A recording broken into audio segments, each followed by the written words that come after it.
Tribunal considera faktus foun rua nebe mak Familia Matebian Zizelma aprezenta e rejulgamentu.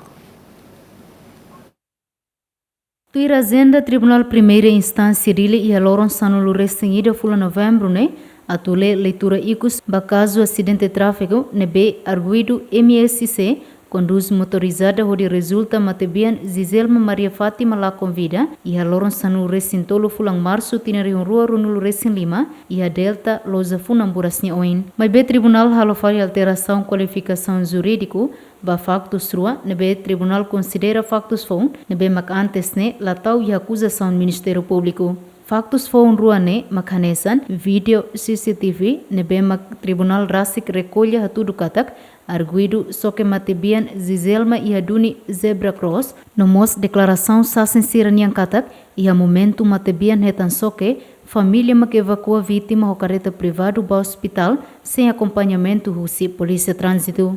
Assistente Staki Guterres ateten o factus foun ruane tribunal fofale prazo loron sanulo ba Ministério Público defesa rusi arguido no assistente rusi vítima o de pronúncia botruma com a factus ruane molok hakat ba decisão nikos.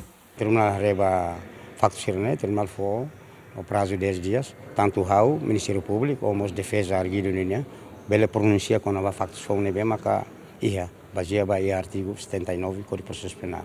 A defesa o sinte hau la precisa hau pronuncia tang factus de neta mas o sinte factus de neta a favor ba a minha acusação e a minha Hanoi mas bem o sinte la dalla Roma kita advogado arguido nema kita cara pronuncia mas ba hau o sinte kata a mexer la pronuncia a factus de nema cambro aprezenta. Decisão Nicos Bacaso acidente de tráfego tribunal marca fale balorn Ronulu Racing Hat fula novembro tinari rua Ronulu Racing Lima. Antes de alegação Ministério Público russo tribunal atu aplica prisão tinan lima barguido MSC nebe momento neba conduz motorizada a velocidade macas onde resulta vítima Maria Zizelma lá convida. Santina de Jesus, Jacinto Fuca, GMN.